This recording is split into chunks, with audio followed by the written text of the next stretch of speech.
तेजस्वी की property Singapore में, मेहरौली में फार्म हाउस, डिफेंस कॉलोनी में मकान। बता दो नीतीश का एक मकान पटना के अलावा कहीं मकान बता दे, एक बता दे। जो देश को खाते फिलिस्तीन के झंडा लगाते हैं उनसे बात करते हो आप। 25 से 30 नहीं चाहिए चाचा नीतीश, तेज रफ्तार तेजस्वी सरकार। आप ये बताइए नीतीश के राज में एसआई कांस्टेबल का जब हत्या हो सकता है दिन दहाड़े, तो आम जनता कैसे सुरक्षित रहेगी? पहले ये बताइए। जब हारने की बारी आती ना, अभी से गिनना शुरू कर दिए कि ये होगा वो होगा फलाना होगा, क्योंकि दिख रहा है तो मुर्शिदाबाद नहीं बनने देंगे। और नीतीश कुमार चोर है। चोर कौन है? वो तो कोर्ट के चक्कर काट रहा है, तेजस्वी भी काट रहा है। लालू यादव जो उम्र है भजन करने का, उस उम्र में एमएलए एमपी कोर्ट दिल्ली और पटना कर रहा है। वो चोर कौन है? वो तो देख रहा है। एक साबित कर दो नीतीश पर, एक साबित कर दो एनडीए पर, मैं मान जाऊंगा। मैं दे रहा हूँ, वो जवाब मैं दे रहा हूँ। अरे अभी नीतीश कुमार चाचा के हमारा मोदी जी प्रधानमंत्री 60 करोड़ का पार्टी दिए थे बिहार के बांटने के लिए कि 2000 रुपया। नीतीश कुमार चाचा जी हमारा बिहार के लोगों के 2000 के अंश लगा के बेअंश कर दिए, बाकी नहीं दिए। बाकी वही पैसा के रोड नहीं बनाए, घोटाला करके खा गए। अब वही कोर्ट इनको तो पूरा कि 60 करोड़ कहाँ गया। अब नीतीश कुमार चाचा हमारा घोटाला में फंस गए। कह रहे 60 करोड़ का घोटाला सुने लिए होंगे। जिसको ABCD नहीं पता उससे क्या बात करते आप? 1 रुपए की घोटाला की। आज मैं बता दूं सुनो, तेजस्वी की प्रॉपर्टी सिंगापुर में, मेहरौली में फार्म हाउस, डिफेंस कॉलोनी में मकान। बता दो नीतीश का एक मकान पटना के अलावा कहीं मकान बता दे, एक बता दे। ये वही लोग हैं टुकड़े टुकड़े गैंग के, जो देश के खाते हैं, देश के सब कुछ भोगते हैं और गुण गाते हैं पाकिस्तान का। ऐसे लोगों से मैं बहस नहीं करता। नौकरी नहीं मिल रही है, नौकरी नहीं है, पलायन हो रहा है। ऐसे लोगों से परहेज रहना। पलायन और जंगल राज जिसने देखा है, आज जो देखा है, आज बिहार में किस तरह से बहार है और किस तरह से एम्स है। आज इन लोगों से पूछते हो, टुकड़े टुकड़े गैंग से पूछते हो, जो देश को खाते हैं फिलिस्तीन के झंडा लगाते हैं, उनसे बात करते हो आप। इनसे बात मत करो। आप जाना है बिहार में, जाओ जाके वहाँ पता करो गांव के अंदर आज जो चमचमाती हुई सड़कें, गांव के अंदर वो पानी बिजली, उस बिहार की बढ़ती हुई बिहार की धारा, विकास की धारा, उसको इस पंजा और लालटेन को देगा जो फिर अंधेरे में रखेगा, कभी नहीं रखेगा। क्या कह रहे थे? क्या कह रहे थे? 25 से 30 नहीं चाहिए चाचा नीतीश, तेज रफ्तार तेजस्वी सरकार। जिधर चलेगा जवान उधर चलेगा जमाना। नीतीश कुमार बुढ़ा सुड्ढा नहीं चलने वाला है। क्यों नहीं चलने वाला है?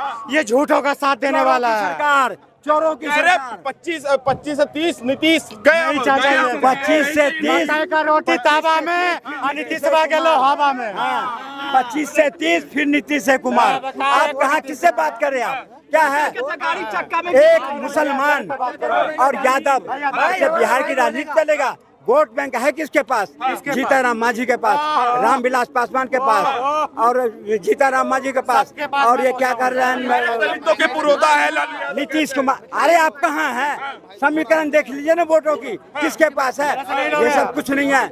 आज उस घर में जाके देखिए जिस घर में रोशनी भई है, अब 20-20 लाख के मकान की चाबी मिले हैं। विकास उसको कहते हैं। आज विकास के नाम पर में बिहार को लूटा और आज MP MLA कोर्ट की चक्कर काट रहा है। क्या बिहार के लोग फिर देगा उसको? पहले आप ये बताइए नीतीश के राज में एसआई कांस्टेबल का जब हत्या हो सकता है दिन दहाड़े, तो आम जनता कैसे सुरक्षित रहेगी? पहले ये बताइए। दे रहा हूँ। लालू यादव का जवाब बिल्कुल लालू यादव के टाइम में IPS को गाड़ी के अंदर बंद करके जला दिया गया था। तब कहा मुँह लगी थी। कौन जलाया था? कौन जलाया था? लालू यादव मुख्यमंत्री था। लालू यादव मुख्यमंत्री था। नहीं, लालू प्रसाद सुने पहले। मैं एक युवा होते हुए नाते बोल रहा हूँ, अभी को आपको ही पता है, जैसे मान लेते हैं लालू प्रसाद को चारा घटोला में फंसाया जाता है, फंसाया जाता है। सुने पहले 2000 वो नेता है जो बैलगाड़ी चलती थी वहाँ रेलगाड़ी चलवाया। अभी इलेक्शन का टाइम आ रहा है, इससे पहले 2019 में इलेक्शन हुई, जीतने के बाद 2020 में भी फंसाया जा सकता था लालू प्रसाद को, 2021 में भी फंसाया जा सकता था यार, चुनाव आने के पहले क्यों फंसाया जाता है? आपने कहा लालू यादव को चारा घोटाला में फंसाया गया, लालू यादव पर सबसे पहले एफआईआर चारा घोटाला को लेके किस सरकार में हुई? सर उसी की सरकार में हुई है, सरकार में, कांग्रेस के टाइम में। किस सरकार में? उससे पहले यूपीए 2 की सरकार में हुई पहले हुई, सुनिए हुई, ठीक है, उन्होंने सुनिए, अरे सुनिए, आज जिस सरकार ने एफआईआर करी, जिस सरकार ने केस मुकदमे दर्ज करे लालू प्रसाद पर, वो उनके मामा बने हुए हैं, उनके मामा बने हुए हैं, और वो कांग्रेस मामा बने हुए हैं। आज मामा के साथ वोट मांग रहे हैं। बिहार की जनता समझदार है, समझता है ये पंजा चोर कांग्रेस और लालटेन खरीदेगा। जिस आदमी ने तुम्हें जेल भिजवाया उसके साथ तो बिहार में वोट मांगोगे, जूते मारेगी लोग वहाँ। और मेरी एक मुद्दा सुनिए, चिल्लाने से नहीं होगा, एक चीज पहले बताइए, आज हमारे बिहार के जितने स्टूडेंट हैं, जितने छात्र हैं, किनको मिला है 3 साल में ग्रेजुएशन की डिग्री? आप हमें ये बताइए, किनको मिला है? नीतीश कुमार का अभी राज चल रही है ना, नीतीश कुमार के राज में 3 साल में किनको ग्रेजुएशन का डिग्री मिली है ये बताइए? कौन सा कॉलेज में सेमेस्टर सही टाइम पे चल रही है ये बताइए? कहाँ चल रही है? कहीं चल रही है ये बताइए? आज हमारे राज्य में, बिहार राज्य में इलेक्शन होते हैं, वोटिंग टाइम कितने बजे तक है? शाम के 5 बजे तक, ये आपको भी पता है। मशीन कितने बजे पहुंचते हैं ब्लॉक में? 7 बजे। 2 घंटे क्या होते हैं मशीन ये बताइए? ज्यादा ज्यादा आधे घंटे में पहुंचने चाहिए मशीन, लाइट का चोरी हो जाए, मशीन आधे घंटे में पहुंचने चाहिए। रोज सुनिए, अगर आज मोदी यहाँ पे आए, कल तो यहाँ लाइन क्लियर कर दी जाएगी, लाइन क्लियर कर दी जाएगी कि हमारे देश का प्रधानमंत्री आ रहा है। और ये नहीं पता है कि जिससे हमारे बिहार का सरकार बनने वाला है, उनका लाइन क्लियर क्यों नहीं होगा? वोटिंग मशीन 2 घंटे में गायब हो जाती है।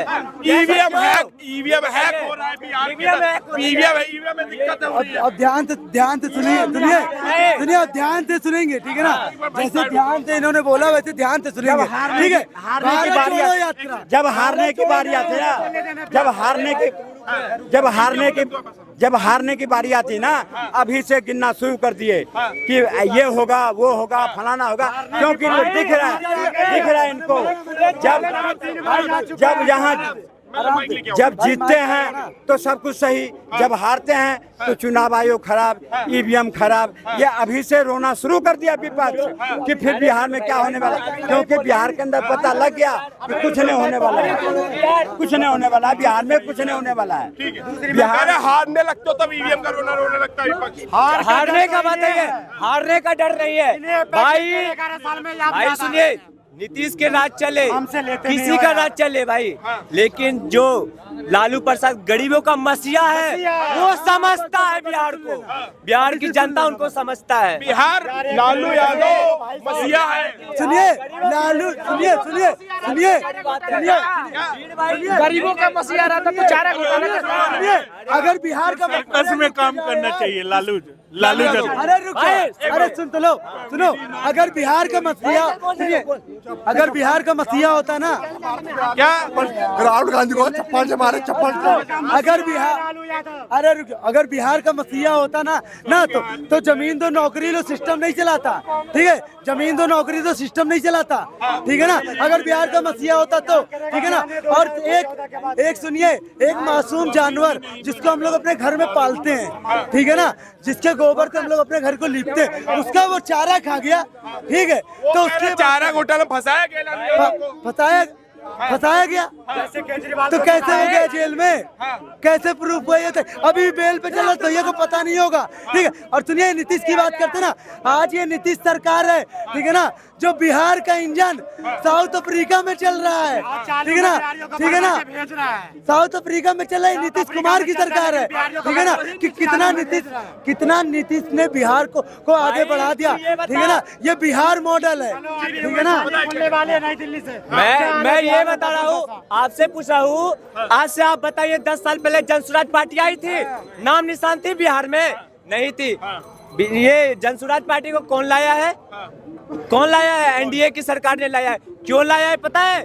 क्योंकि जनसुराज पार्टी लाएंगे, क्योंकि वो जनसुराज पार्टी जो है मुद्दा हो जाते हैं मुस्लिम के। सबसे बड़ी बात है, वोट कटेंगे मुस्लिम मेरे पार्टी में मुस्लिम का वोट तो वैसे कांग्रेस काट रही है। क्यों नहीं? ये बिल्कुल जनसुराज के आने पे, जनसुराज के आने पे, जनसुराज के बारे पे समझे, जनसुराज के आने पे वोट कट रही है, समझे। तुम्हारे तुमने जो बोला कि एनडीए लेके आई है जनसुराज को, ये तुमको कहाँ से पता चला? मुझे पता है। किसने बताया? भाई हमें पता है भाई, ऐसा नहीं है कि मैं आज इंटरव्यू दे रहा हूँ। कन्हैया कुमार बिहार में, कन्हैया कुमार राहुल गांधी ने एकदम चेहरा बना लिया कन्हैया कुमार। राहुल गांधी ने इनको बताया होगा, क्योंकि जब ये कह रहे हैं कि ईवीएम हैक हो जाता है, ईवीएम हैक हो जाता है, मैं कहता हूँ राहुल गांधी ने इतनी यात्रा निकाली, ठीक है ना, भारत जोड़ो न्याय यात्रा, दिल्ली जोड़ो यात्रा, एक ईवीएम यात्रा निकाल देना, क्यों नहीं निकालता है? चुनाव ही ना लड़े, बैठ जाए धरने पर कि जब तक ईवीएम तो चुनाव होगा, मैं चुनाव ही नहीं। और सुनिए, ये ईवीएम हैक होने की बात करते हैं, तब तक ले तो बंगाल में बीजेपी की सरकार होनी चाहिए थी, उत्तर प्रदेश में कहते सीटें घट गई लोकसभा में